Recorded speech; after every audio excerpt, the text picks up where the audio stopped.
ब्रह्मा जी ने कहा मैंने सारी सृष्टि बनाई और राम के नाम के दम पर बनाई, लेकिन एक बार राम का नाम लेने से क्या फल मिलता है ये मुझे भी पता नहीं।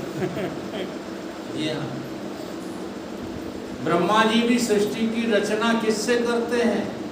इसी पर ब्रह्म परमात्मा के नाम से। हाँ, जिस ज्ञान से संपन्न विधि हरिहर दैत्य लाखों मारते, फिर भी रहे निष्पाप दे भक्त दर्शन तारते, उस नाम की महिमा बोला क्या कहें। इस नाम के बिना कोई भव सिंधु को कभी तर नहीं सकता। तो ब्रह्मा जी ने कहा शंकर बाबा तो जो है बता सकते हैं। क्यों? क्योंकि शंकर भगवान एक क्षण भी बिना राम के नाम के रहते नहीं है। कौन सी चौपाई है, उठाओ जरा। राम राम तुम दिन राति सादर जप। सादर जपहे अनंत अनाति अनारति। जी हाँ, जो दिन रात राममय रहते हैं। पहुँचे उनके पास, धर्मराज पहुँचे ब्रह्मा जी को और उस लड़के को लेकर पहुँचे। कहा भगवान भोलेनाथ, जिस राम के नाम का तुम दिन रात जप करते हो, जरा उसकी महिमा में उसका एक बार का फल बता दो। तो बोले राम नाम में हम मगन तो रहते हैं और उस मस्ती का वाणी वर्णन नहीं कर सकती, परंतु क्या फल मिलता है ये मुझे भी पता नहीं। भगवान से उनके राम के नाम का फल एक बार ये मुझे भी पता नहीं। तो फिर किससे पता लगेगा? जिसका नाम है उसी से पता लगेगा। चलो चलो चलो, तो सारी जो है पंचायत कहाँ पहुँची? राम के पास पहुँची। अवध नरेश राजा दशरथ के पुत्र श्री राम, जो साक्षात राजा दशरथ के पुत्र भी हैं और राम ब्रह्म चिन्वय अविनाशी और साक्षात परमात्मा भी है। पहुँचे जाकर के पूछा कि भगवान आपके नाम की जो है एक बार के नाम का फल क्या है? बोले हमने भी सुना है कि हमारा नाम लेकर के लोग तर जाते हैं, पर कैसे तर जाते हैं ये हमको भी पता नहीं। ये हमको भी पता नहीं है। इसके लिए तो सतगुरु की ज़रूरत पड़ती है और सतगुरु अभी हमारे जो है समाधि में है। इसलिए इस लड़के को तुम हमारे पास ही छोड़ जाओ। अब जरा देखना, जब वो लड़का राम के समीप आ गया, ध्यान देना, तो वो किसका हो गया?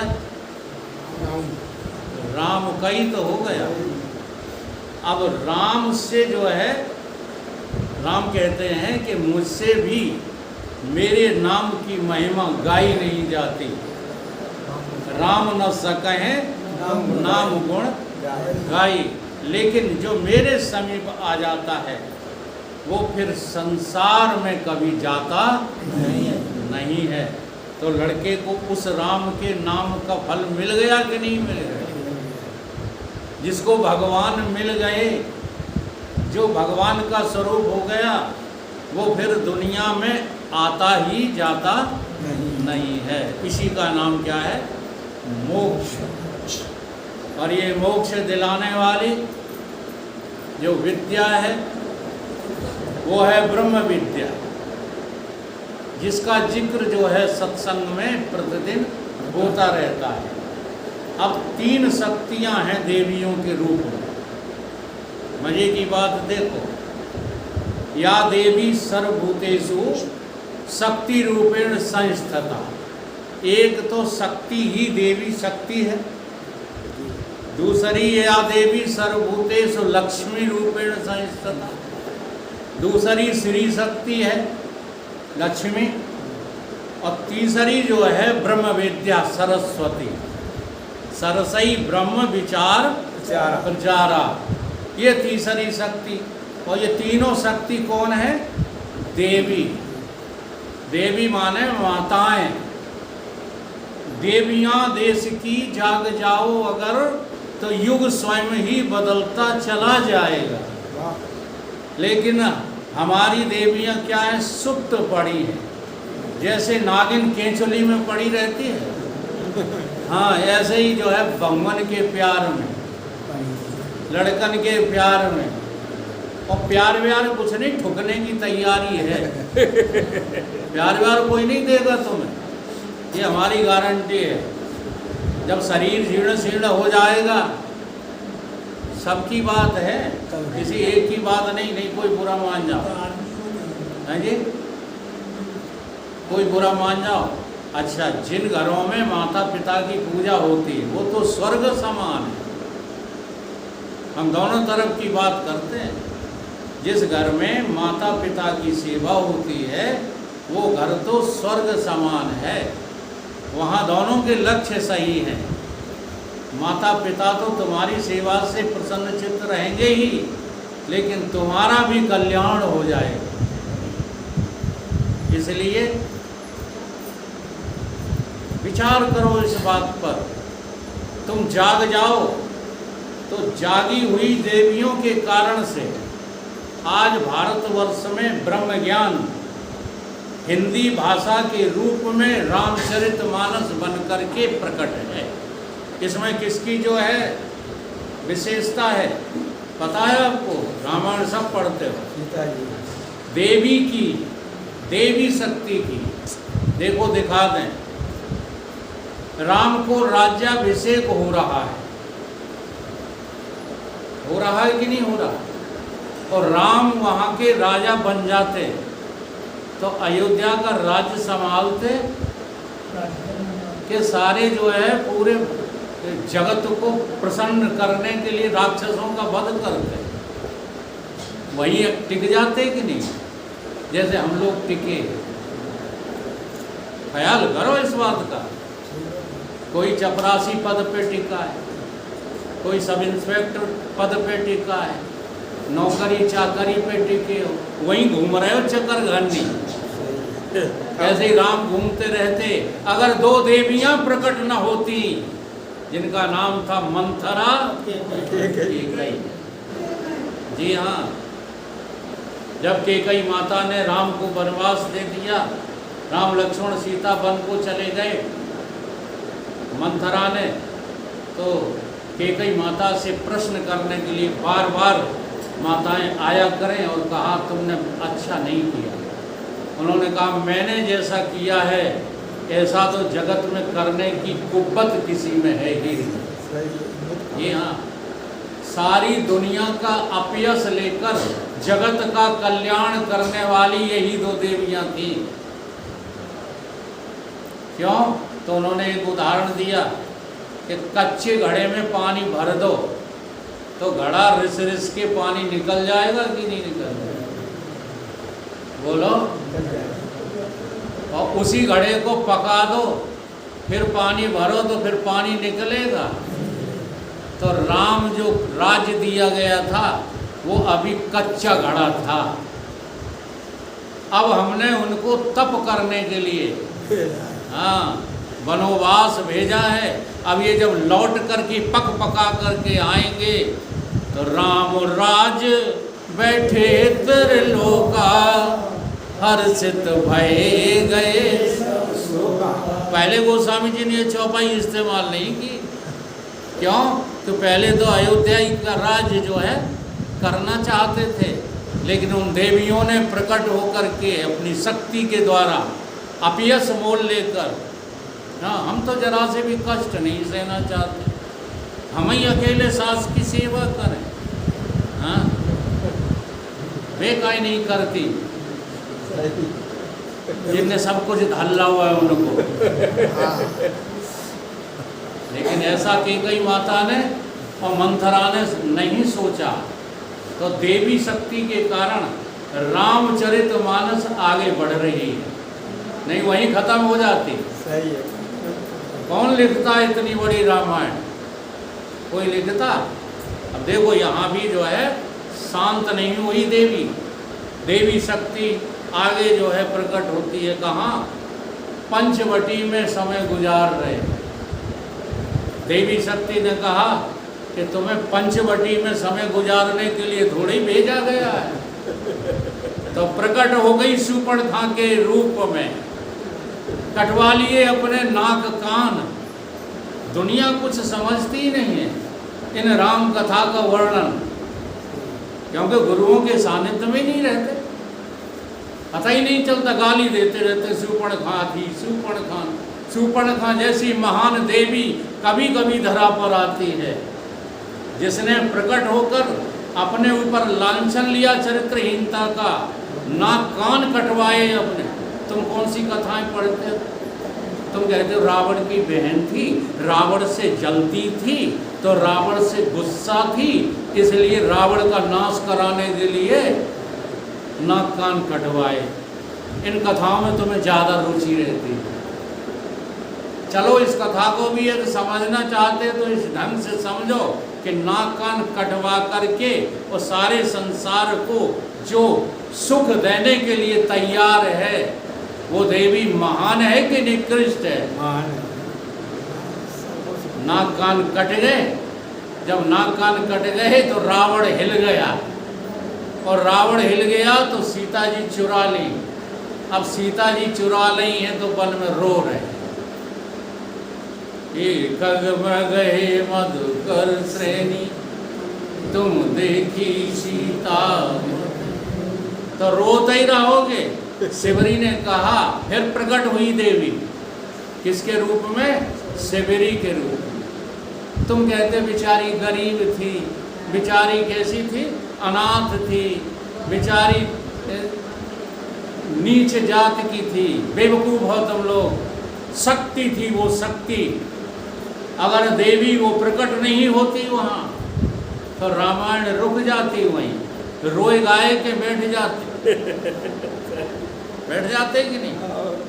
अब देवी ने प्रकट होकर कहा कि मुझे ब्रह्म ज्ञान तुमने बहुत सिखा दिया, लेकिन अब अपनी इस लीला को आगे तो बढ़ाओ, तो कोई क्या करे। पंपापुर तुम जाओ रघुराई। हाँ जाओ रघुराई। क्या है? हाँ वो ये सुग्रीव मिताई। किसने भेजा? उसी देवी ने। एक ही देवी है, या देवी सर्वभूतेषु, वही तुम भी हो माताओ, लेकिन सुप्त पड़ी हो। अब इतना जग गई हो। हाँ, ये जाग नहीं है जो इतने बड़ी धूप में और इस सत्य की चर्चा को सुनने के लिए आपको अच्छा लगता है, तभी तो सुनने आते हो। ये भी जागरण है, सब नहीं जागते, कोई कोई जागता है। तो देवी जागी शिवरी का रूप धारण करके, और इस कथा को आगे बढ़ाया। आगे कथा पढ़ी नहीं, यहीं रुक जाती। अब आगे बढ़ कर के गई तो सुग्रीव ने सारे बंदर चारों दिशाओं में फैला दिए, ढूंढ रहे हैं आंखें खोल करके। रात को भी चैन नहीं है, दिन को भी चैन नहीं है। शांति रूपी सीता की खोज चल रही है, लेकिन यहाँ भी परेशान थे बेचारे बंदर खोज खोज करके। यहाँ फिर देवी प्रकट हुई स्वयं प्रभा के रूप में। और उस देवी ने कहा, बंदरों क्या कर रहे हो, किसको ढूंढ रहे हो? बोले हम जो है राम जी की सीता को ढूंढ रहे हैं। कैसे ढूंढ रहे हो? खुली आंखों से। बोले हाँ, तो सीता रूपी शांति तुम्हें खुली आंखों से मिलेगी। आंख बंद करो। जी हाँ, ये आंख बंद करना क्या है? विश्वास करना। परमात्मा की इस राह पर चलने का विश्वास करो, तो आंख बंद करो। और जैसे ही आंख बंद की है, किसी शायर ने ये कहा है कि जो दीवाने होते हैं समाही इश्क के, वो आंखें बंद करते हैं दीदार के लिए। हम भी आंखें बंद करें कहाँ से? संसार से विश्वास हटाएं। ये संसार तुम्हें कभी न मिला है न कभी मिलेगा। और कहाँ विश्वास करें?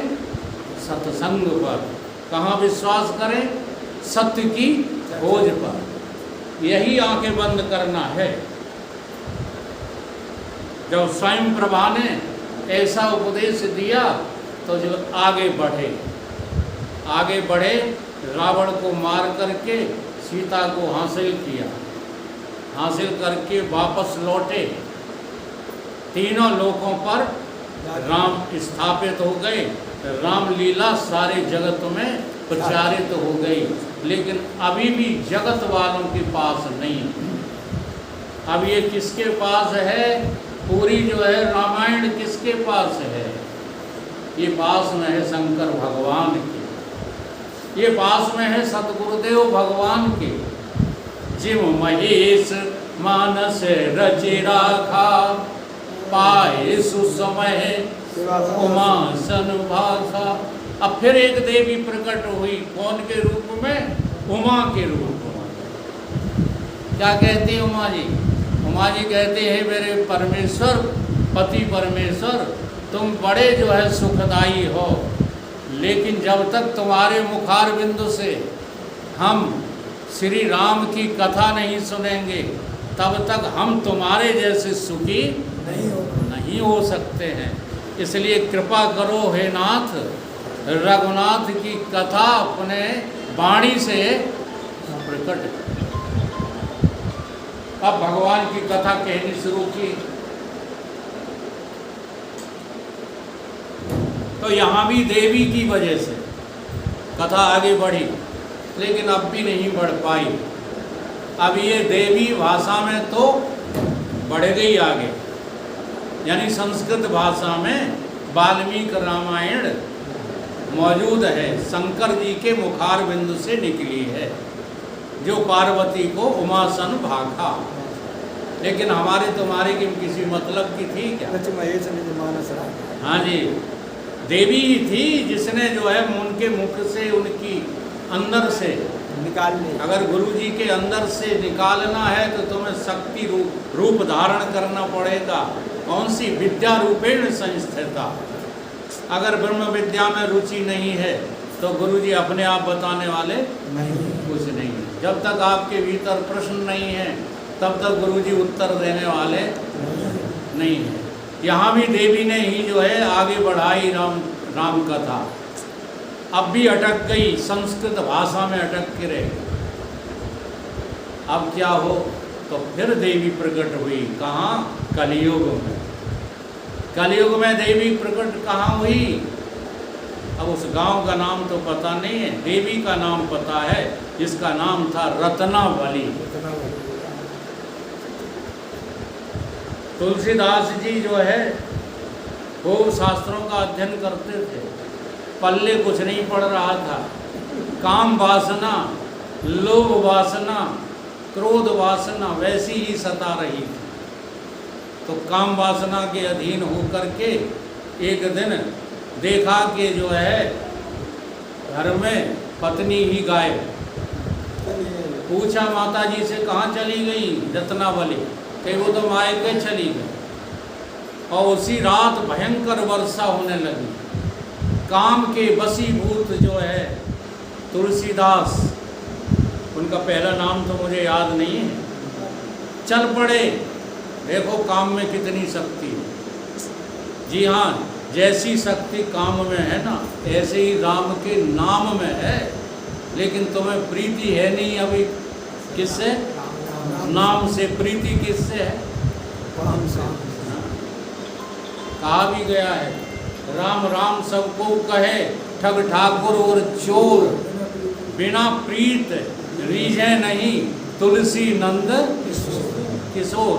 बिना प्रीति के जो है रीझते नहीं भगवान। बिना प्रीति के चाहे जितना नाम चिल्लाओ। अब ये तुलसीदास जी काम के वश में होकर चल दी। नदी चढ़ी हुई थी, लकड़ी का जो है खम्मा समझ के मुर्दे को पकड़ लिया। लकड़ी का खम्मा समझ के लद गए और पार हो गए।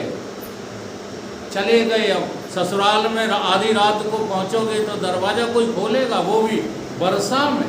खोले खोले तो मकान की खिड़की से जो लेज लटक रही थी, लेज नहीं थी, अजगर सांप था, पकड़ के और जो है चढ़ गए। जब रत्नावली ने पूछा आश्चर्यजनक होकर के कि हे पतिदेव, तुम यहाँ कैसे आ गए? तो उन्होंने अपनी ये दुर्दशा बताई कि काम का इतना मेरे ऊपर जो बुखार चढ़ा हुआ है कि हम ऐसे ऐसे चले आए, हमें पता नहीं चला कि लकड़ी थी कि मुर्दा था, रस्सी थी कि सांप था। चले सांप के देखा रत्नावली ने तो अजगर लटक रहा। तो क्या कहने लगी? अस्थि रक्त मय देय ये तासे